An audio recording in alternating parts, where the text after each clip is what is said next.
So we heard na ang Ginang Republika is legit na makakarating sa Miss Universe Philippines.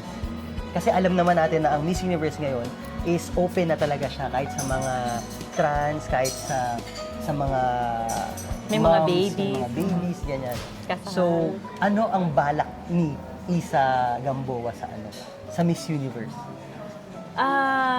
For me, kung papalarin talaga tayo na maipasok sa Miss Universe, at sabi mo nga, Tito PJ, nag-iba na sila ng ng requirements, rules, ng rules.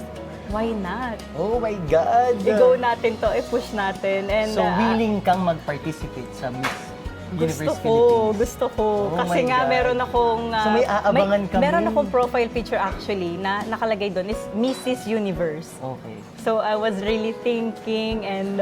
Manifesting na. Manifesting na, kahit na Mrs. Universe lang, okay lang.